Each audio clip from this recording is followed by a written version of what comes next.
Le cœur est un jardin, cultivons avec soin. Bonjour tout le monde et bienvenue à la deuxième séance de dévotion de notre église Ahaba. Aujourd'hui, on va parler d'un nouvel ennemi et qui plus est le troisième qui nous empêchera d'accéder à l'amour, qui est La rancune. Alors Henri, qu'est-ce que tu penses de la rancune? Est-ce que ça t'arrive souvent? Tu as des petits exemples à nous raconter? La rancune, là, aujourd'hui, j'ai rarement de la rancune dans mon cœur. Ça, c'est bien ça. Mais l'étape avant la rancune, ça m'arrive souvent, c'est d'être offensé. Parce que je trouve que la rancune, c'est qu'on laisse les offenses dans notre cœur et qu'on sans cesse de les répéter, qu'on le garde dans notre cœur. Et au bout d'un moment, ça devient de la rancune. C'est parce que les autres ne font pas ce qu'on pense ou ce qu'on attend. Ouais. Des fois, tu penses que la personne doit te dire merci après l'avoir tenu la porte. Et si la personne n'a pas dit merci, tu peux être offensé. Il y a tellement d'exemples, il y a tellement de choses qui peuvent nous faire offenser. Et je ne sais pas, toi, si ça t'arrive. J'ai eu une fois une dispute avec mon petit frère. Ouais. Et après, on s'est mal parlé un peu trop. Et on ne s'est plus parlé pendant une semaine. Pourquoi? Parce qu'il y a eu de la rancune. Parce que dès que je le voyais, il ne mérite pas que je le parle. Du coup, de fil en aiguille, ça faisait qu'on ne se parlait plus. Oui. Mais sauf qu'un jour, on s'est dit, ça ne va pas comme ça. On est d'accord, la rancune crée de distance en C'est fait entre nous. Je viens de penser une expérience que j'ai eue. Oui. La dernière fois quand j'étais en train de conduire, c'était dans la nuit. Et il y avait un peu deux voyous qui étaient devant moi, qui se garent au plein milieu de la route et ils sont en train de parler. Ils ne sont pas chantiers. Et je l'ai dit, décalez-vous monsieur, vous pouvez parler à côté, vous pouvez vous garer à côté. Oui. Tu sais, il m'a fait quoi? Il m'a fait Un doigt d'honneur. Du coup, ça m'a énervé Oui. et j'ai attendu quelques minutes. Et le mec, il était complètement bourré. Hein. Oui. Et du coup, je dis, qu'est-ce que...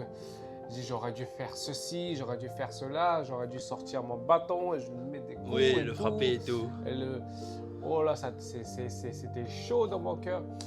Je me dis, après, il est parti.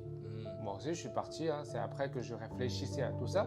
J'ai dit, j'aurais dû faire ça. Voilà, j'aurais dû faire ceci, j'aurais dû faire cela. En fait, à ce moment-là, j'ai remarqué que peut-être la personne, il ne s'en rappelle même pas de moi. Oui, surtout en plus, il est bourré. Ah ben oui. Il a oublié. Et le fait que je laisse ça dans mon cœur, que ça passe de l'offense à la rancune, ça fait que de mal à moi et non pas à lui. Oui. Et je me rappelle de ce que Pasteur Jean avait partagé. Il avait dit qu'en fait, à chaque fois qu'on est offensé, ça crée une double peine. La première peine, c'est la chose, ce qui s'est passé. Ouais. Qui s'est passé. Par exemple, moi, on m'a insulté, je l'ai dit de passer, il ne m'a pas écouté. J'ai décalé, il ne m'a pas écouté. Ça t'a énervé. Oui, ça m'a énervé, voilà. Première fois. Il dit pour la première fois.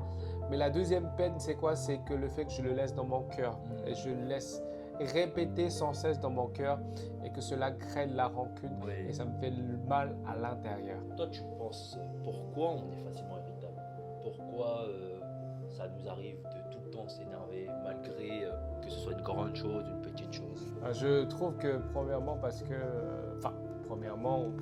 parce qu'on est très égocentrique. Oui. Ça veut dire qu'on veut que les choses passent comme on veut.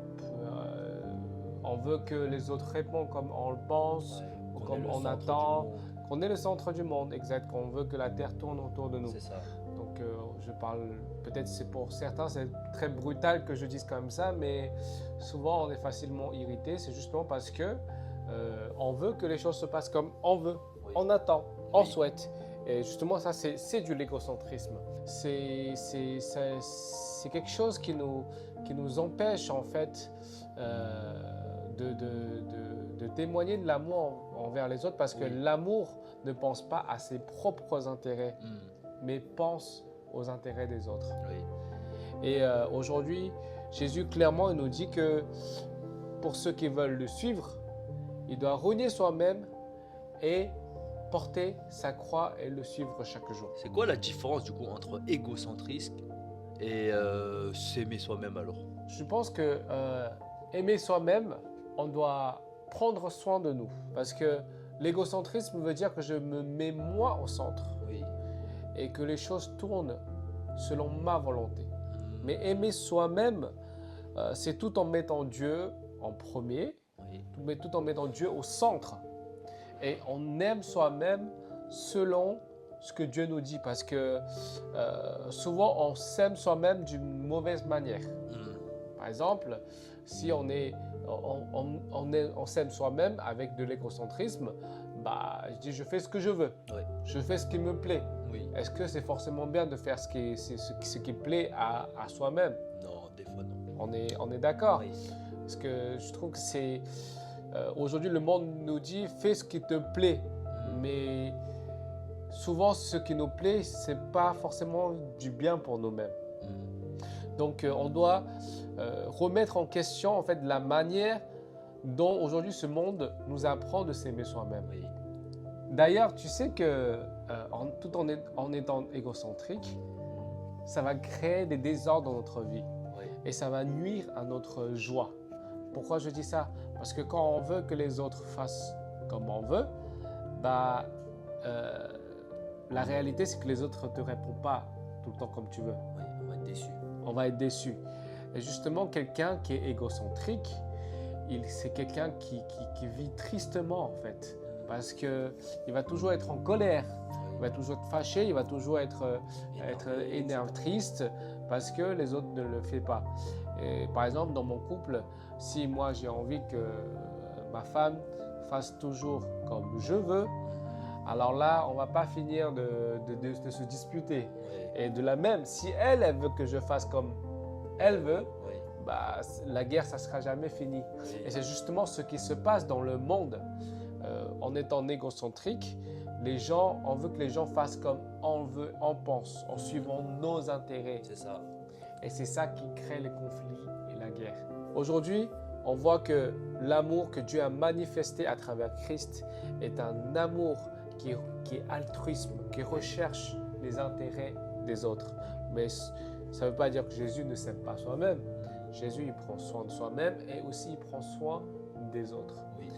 Et ce qui est très important aujourd'hui, nous, en tant que chrétiens, nous avons besoin de travailler cela, en fait. Tout d'abord, de différencier l'égocentrisme et aimer soi-même, parce que souvent, on pense que être égocentrique, c'est aimer soi-même. Oui. Non, c'est différent. Oui, c'est trop. Oui, comme tu dis, c'est trop. Et en fait, de aimer soi-même de la bonne manière, selon ce que Dieu nous dit, afin d'avoir un équilibre et qu'on puisse vivre par la suite l'amour de Christ envers les autres. Oui. Et c'est très important, je pense que prendre soin de soi-même, parce que si, encore une fois, je répète, si tu ne prends pas soin de toi-même, tu ne peux pas prendre soin des autres. Oui. Mais T'auras pas la force. après avoir pris soin même, le but de prendre soin de soi-même, c'est pour pouvoir prendre soin des autres. Donc c'est ce que Dieu nous montre à travers son amour et nous appelle à vivre un amour comme lui, qui est l'amour sacrificiel, Oui. l'amour qui recherche l'intérêt des autres Et pas le sien. et pas le sien. Oui. Donc mes frères et sœurs, on vous donne ce défi. Oui. Par rapport à la rancune, c'est inévitable qu'on soit offensé quand on est sur cette terre, Oui. mais ne laissez pas cette offense enracinée dans votre cœur. Choisis le pardon, choisis la compréhension. Et par rapport à l'égocentrisme, je vous invite à faire quelque chose qu'un pasteur nous avait conseillé, c'est que chaque matin, tu commences à réfléchir comment je vais bénir les autres aujourd'hui, qu'est-ce que je vais apporter dans la vie des autres aujourd'hui. Oui. Et le fait que tu t'entraînes à chercher le bien des autres, l'égocentrisme va partir au fur et à mesure de toi, parce que tu t'es rempli de l'altruisme. Que Dieu vous bénisse et qu'on puisse grandir sainement dans l'amour du Christ. Soyez bénis, mes frères et sœurs. Et surtout, n'oubliez pas de vous abonner. Et on se voit à la prochaine. Salut!